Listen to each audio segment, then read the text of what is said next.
right. So welcome everybody to the Fact 2 task group on MicroCredentialing webinar today. My name is Chris Price. I'm the Academic Programs Manager for the SUNY Center for Professional Development.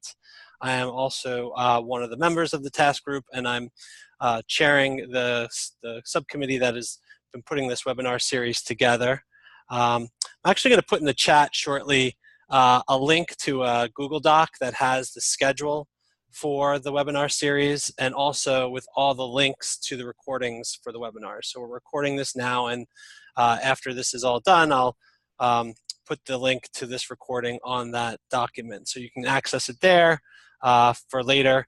And we also will be posting the links to all the materials for each of the webinars and the links to the recordings in our workplace group. It's an open microcredentialing and badging group in Workplace. So if you're in Workplace, you can go there and join that.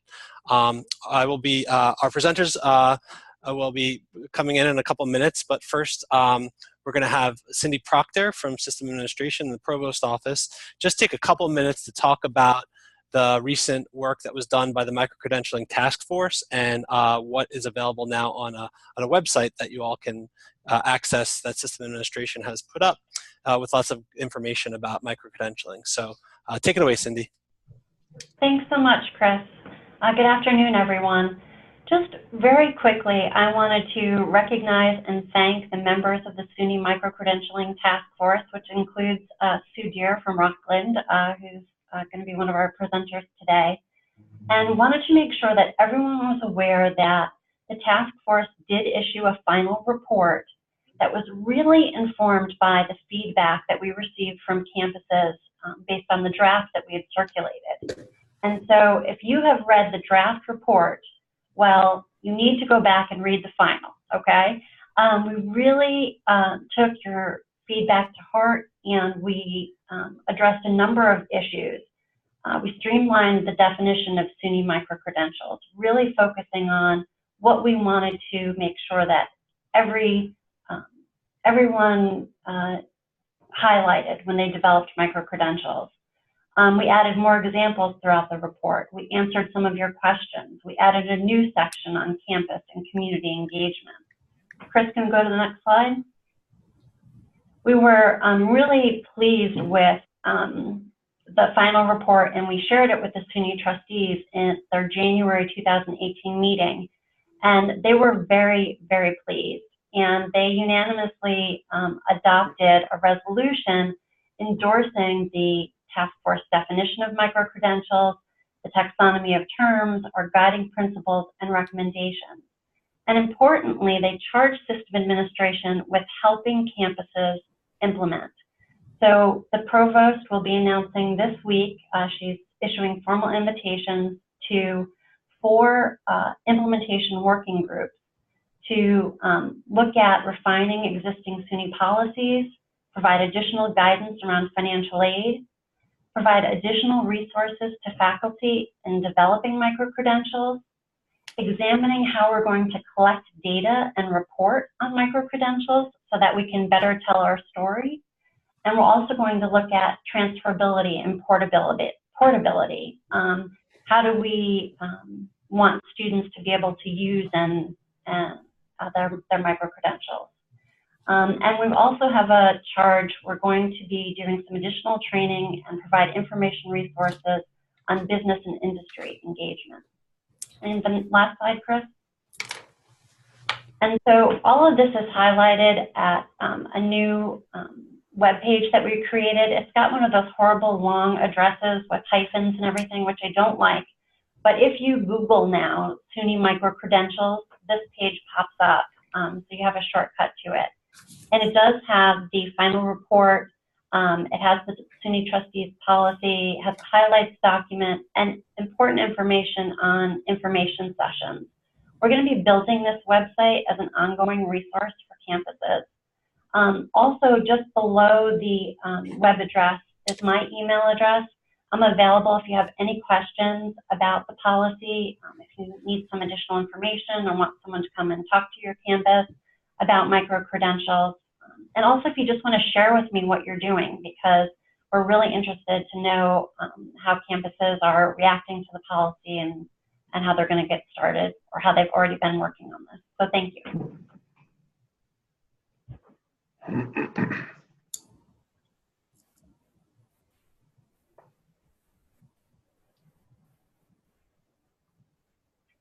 Chris, we can't hear you. Sorry, Sue, can you go? I took off mute now. Sue, can you go ahead and you can share your presentation now? Sure. I was going to say, if anybody has questions based on what Cindy just said, please feel free to put them in the chat. If you have any questions for the presenters as they present, you can put them in the chat, or we'll have some time at the end of the presentation to ask questions as well. So, do I need to re-hit share screen? Yes, you do. So, yeah. So while Sue does that, I'd like to welcome Dave Cohn from Orange and Sue Deere from Rockland, who are going to talk about work they've been doing in their region on a consortium that's been offering micro-credentials. So take it away, Dave and Sue. Hi, everyone. I'm Sue Deere. I'm the Provost and Executive Vice President at Rockland Community College. And I'm co-presenting with David Kahn, who is the Director of Continuing Ed at Orange Community College. Both of us belong to what's called the Hudson Valley Educational Consortium. And I want to give you a little bit.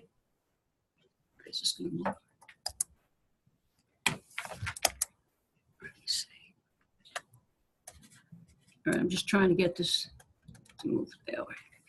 Got it. Just, I don't know how much everybody knows about the consortium, but we started out with 4 community colleges.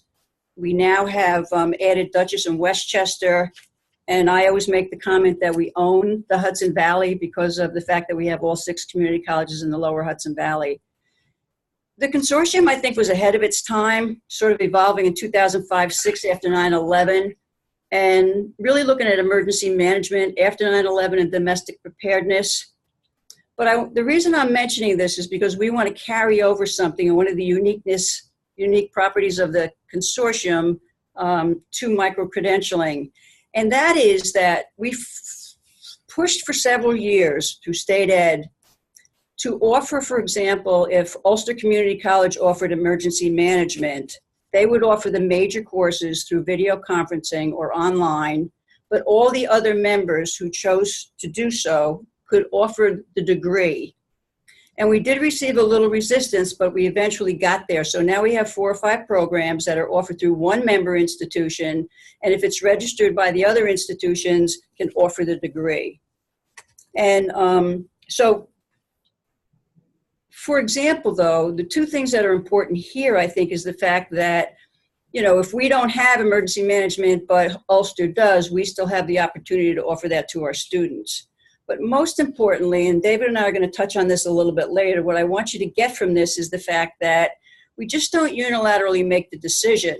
It's a pretty entailed process because each institution who decides to go with that program must register it or must go through their governance structure on their campus, which is something, and Cindy, you can attest to this, going through the micro-credentialing task force through SUNY, you know, that was brought up probably at every single meeting. Let's make sure that we go through governance processes on campuses. So one of the things that we made sure that we did was to go through our curriculum committee and through our governance process with faculty being on board. And believe it or not, it's been a pretty smooth process, in my opinion. The Hudson Valley Consortium has what's called an executive committee. It's a provost from each of the 6 institutions and another member from the institutions. We do have some non-credit leaders on board, which helps tremendously.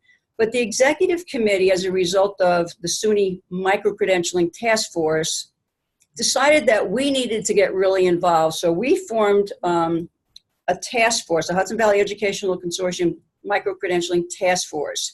And we took the leaders in the non-credit area from the 6 colleges and brought them together. And what happened was that we said to them, look, we need you to let us know what are the industry needs because you know better than anybody else.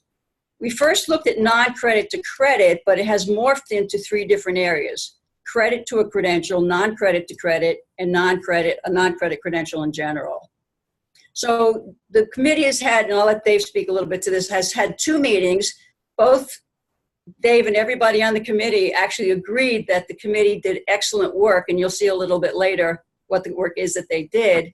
And also agree that, and the executive committee agrees that when we bring it back to the executive committee, we really need to work on feedback, buy-in, approval from the faculty and from governance on campus. So one of the things that we're going to do is put together faculty meetings with industry and partners, all right, whether it's through advisory boards or just reaching out to industry, business and industry, so that we can have some conversations on what the needs are, and then we'll be looking to implement credentialing in those 3 areas. I do want you to know that the task force, the Hudson Valley Educational Task Force, did receive a final copy of the microcredentialing document that was approved by the SUNY Board of Trustees. We also gave them a couple other documents from some of the other community colleges who are working in the area of microcredentialing. And we did stress the key guided principles, and I think it's really important that we list these, which is the academic quality piece, you know, making sure we meet the market needs, align according to campus policies and procedures, which is critical, provide industry education connections, be flexible, portable, and stackable. And so I'm going to let Dave pick up on the Credly and also industry input. Dave.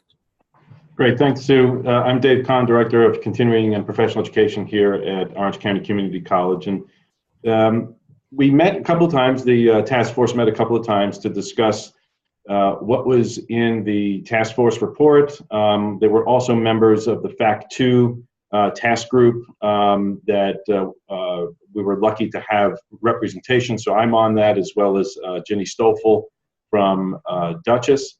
And we were able to have a very robust conversation about how do we go about non-credit to credit, non-credit in general, just like Sue had mentioned before. So there were a number of things that we had discussed. I'm going to cover a few of them that we are investigating, that we're looking to move forward with. And obviously the bottom line is going to lie in the approval process on each other campuses. We did recognize that it must go through the appropriate curriculum committee and governance process.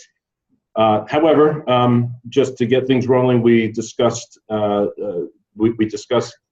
utilizing Credly as an online platform for digital badging. And we understand that SUNY has an agreement with Credly, and it was disseminated through the SUNY Commons, and we're looking at that as either individual college or possibly as a consortium, if that's at all possible. In addition, we're looking at other platforms in a way that, for example, I believe University of Buffalo is looking at creating their own platform, and we'd like to follow up and find out some more information there. In addition, we understand there's that new technology called blockchain technology, which powers secure cryptocurrency transactions, and this technology is now being applied to e-learning. And what's interesting about this is by logging these digital credentials on the secure, decentralized public ledger that is the blockchain, fraudulent credentials and mistrust between learners and verifiers are minimized. So we are interested in looking at that. There are other platform companies that offer blockchain technology. It's a bit early for this kind of technology, so it's just something that we certainly want to at least just have a comprehensive conversation about. So yeah, that's next slide, Slip.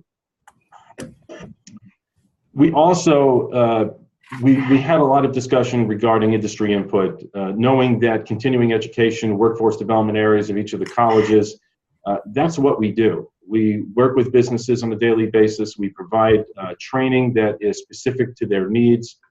We do analysis. We talk with these folks. Many of us are also on the workforce development boards of each of our counties and can receive input directly from those folks, in addition to other agencies like economic development organizations and partnerships. So we know that if any micro-credential is going to be considered we need to first identify what particular sector or sectors do we want to focus on, especially as a region.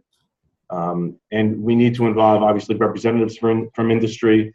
And the key to this is identifying, to understand what competencies are needed to perform certain jobs, certain careers, and then matching those competencies to student learning objectives, to SLOs, especially if we're looking at non-credit to credit pathways. And most important is to attach to a faculty champion who would certainly be interested in creating that kind of credential, micro-credential, whether it be creating something totally new or looking at other ways of getting a pathway from non-credit to credit using the micro-credential model. So in addition, we also mentioned that we need to create an appropriate sector-based needs assessment process. So using all of these things that I had mentioned, yes, we all have industry boards that we can tap into. We'd like to make sure that there is an appropriate rubric that we can follow to make sure we know exactly what it is the marketplace needs and how we can best reply to that in a micro-credential or some other kind of training. Thanks, Sue.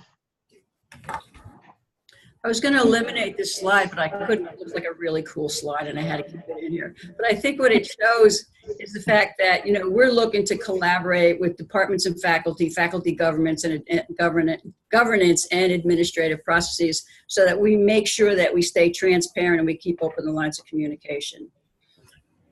What we were thinking, and I'm just going to, this is an example, we don't have this in place yet, but 5 of the 6 community colleges have either culinary or hospitality associate's degree. And one of the things we're going to sort of present to the presidents in June is some strategic planning. And this, we hope, is going to be one of our strategic plans. And that is, for example, if we're looking at a non-credit credential, people out there might have experience in technique, kitchen, and client, protocols. I'm sorry, I'm on the wrong one, sorry. Non-credit credential for technique, kitchen, and client protocols and professionalism, that we could clump that together for an industry-needed degree. And we're working with a couple of companies now who are looking for that non-credit credential. And I want to talk, and David and I are going to talk about something that's associated with this non-credit credential that was brought up with the task force, the SUNY Micro-Credentialing Task Force. But we are going to make digital badges, obviously, and we're looking at Credly and some other things. But I think one of the things that's come out recently that's critical is that it's not just completion. Anybody can get a credential that says completion, but I think if we look at the digital badge, the beauty of that is that it also says this person has mastered these skills. So like Dave was talking before about student learning outcomes. The other thing is that we're looking at non-credit to credit. And with the non-credit to credit, for example, somebody might have kitchen and cooking experience, and that could very well align with our credit student learning outcomes in 3 courses, for example, that we offer: food and culture, restaurant management, menu planning and facilities, layout and design. And we're going to look at 2 different ways to do that possibly. One is through a prior learning assessment, and the other one is maybe with an articulation agreement, because we do have non-credit articulation agreements. The other thing too is that I have to stress that in order for this to be successful, all right, we will have faculty working with us, all right, on this non-credit to credit credential. The credit credential, and I have to say, or maybe I don't want to admit it, but I first learned about this at the Fact2 Summit when Stony Brook pulled out the fact that they take 3 credit courses and they bundle them together as a credential or a digital badge. And for example, what we're thinking, if somebody's interested in restaurant management, we have 3 courses, for example, in our associate's degree that relate specifically to restaurant management, intro to hospitality, restaurant management, hospitality purchasing and marketing. We could bundle those and come up with a digital badge. It makes, a lot of sense. The other thing is that I know we have a few things already in place. David and I talked about this, not necessarily in culinary, but Orange Community College is doing a few things. And David, I'll let you speak to that. And Ulster has something really hot off the press that I think David can speak to as well. Sure. So at Orange, in our non-credit area, we have a credentialed alcoholism and KSAC, credentialed alcoholism and substance abuse counselor training program, KSAC. Yes. That's why they call it KSAC. Yes, that's why we call it KSAC. And we were very fortunate enough to work with a faculty champion who worked with both our staff here in non-credit as well as our instructors who teach the KSAC course to evaluate it, go through all of those, those key guided principles that Sue had gone over, specifically with regard to academic quality, academic rigor, especially assessment, as well as beyond seat time, because it's obviously not just about seat time anymore. And the nice thing about our KSAC program is there is already set curriculum that is put forth by New York State. So there's a lot of that academic rigor already in place, but it needed to be evaluated. And we were very fortunate enough to get an articulation agreement for those that successfully complete our non-credit KSAC program. They can obtain credits into our human services degree program. So that was a great experience. It was a great process to understand what is being reviewed, what the process of getting it approved, both at the department level and then at the division level and at the VP level, etc. So currently, just recently, last semester, this would be spring of, I believe, 18, fall of 17, Orange County has a articulation with our non-credit KSAC program with the human services degree. With regard to SUNY Ulster, they just reported at our task force meeting, at the HVEC micro-credential task force meeting, they meaning their curriculum committee, just approved a new credit micro-credential in accounting and computer skills, combining four of their credit classes in their business department, which includes computer applications, spreadsheets, principles of accounting, and QuickBooks. It came from a recommendation from their business advisory council, and it went through their curriculum committee, and it was just, like Sue said, literally hot off the press, was just approved. So I'm very interested in seeing how it's going to be communicated and advertised, and that's another thing that we discussed at the task force level is once we create these micro-credentials, how is it going to be marketed? How is it going to be operationalized internally, especially with our registrar, etc. And it's just very exciting stuff that's happening. All right, I'm going to speak to these next three ideas, and then Dave, I think you should jump in afterwards because I think you have some couple things to add to this. So what makes us unique? If everybody's doing what we're doing, why are we unique? One of the things that came out of the task force is what's called a one college concept, and that is for credit and non-credit to be credentialing to be treated the same.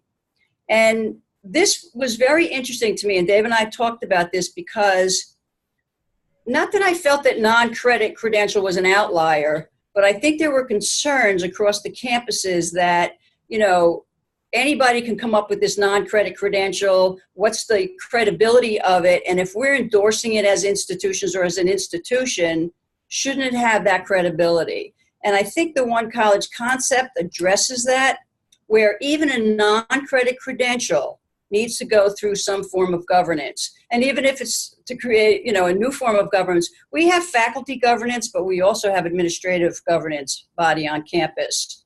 And so to take constituents from both of those areas would make a great committee or task force to take a look at and to vet non-credit credentials.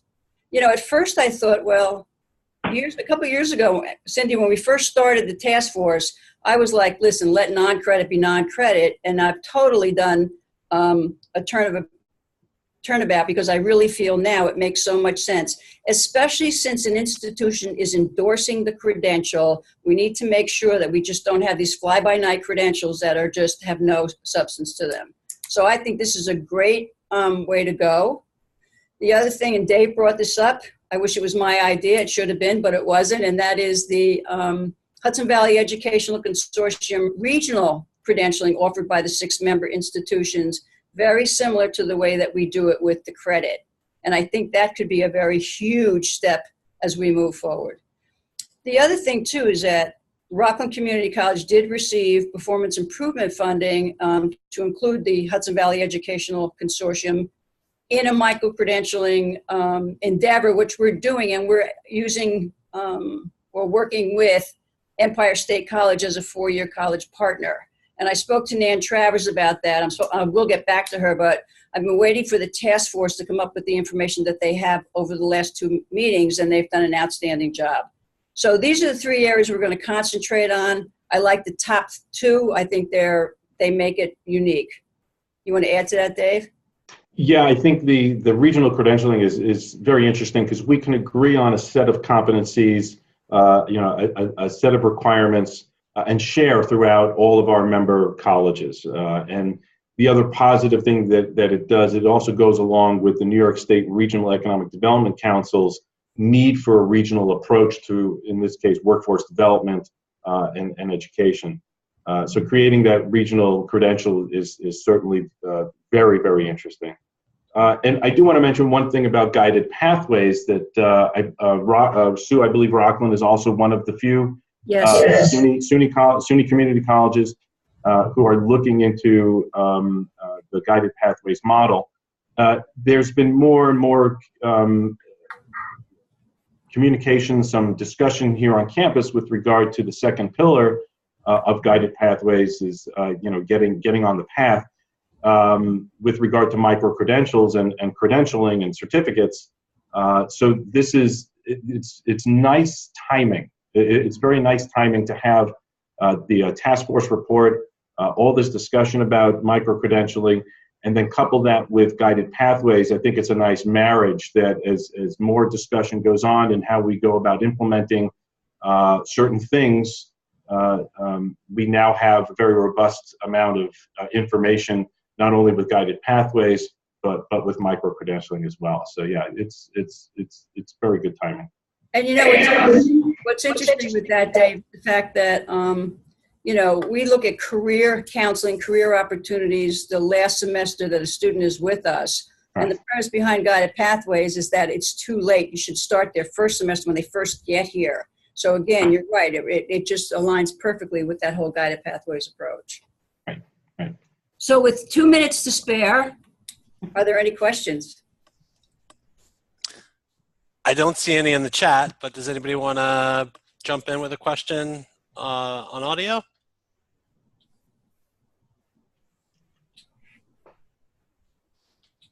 This is more of a comment than a question. I really am excited to see how this all plays out. I think it's really cool, the level of collaboration that you're all doing there. And it sounds like you have a lot of folks who are engaged and again, willing to collaborate in a way that I think should serve as a model for other regions. So kudos to you all. And yeah, kudos to that task force because they really came together and did an excellent job and, really did follow the guided, steps with the micro-credentialing task force that came out of SUNY. So it's really, blends and aligns really, really well. So I'm very excited, I have to say, as we move forward. And I'm also very excited for when we meet with the presidents because we'll be able to share all of this with them as well. So. All right, so I don't see anything else in the chat. So what I'm going to do, though, is, like I said, as I promised, I'm going to, for anybody joined in late, putting in the chat again the link to the schedule. If you'd like to sign up for one of the 2 remaining webinars that we have in the series, April 17th, Buffalo. Ann Reed from Buffalo will talk about what they're doing there. And then we're concluding the series on April 25th with an hour-long webinar on getting started in microcredentialing. So kind of summarizing and also kind of giving folks advice for getting started with a microcredentialing program on their campus. So I just want to thank Dave and Sue again for their time today and give you a little applause, hopefully everyone else is applauding at their computer. Great job. And Great job. yeah, it was a great job, and I'm going to stop the recording, and Yeah. the Thank you, recording Chris. will be up soon.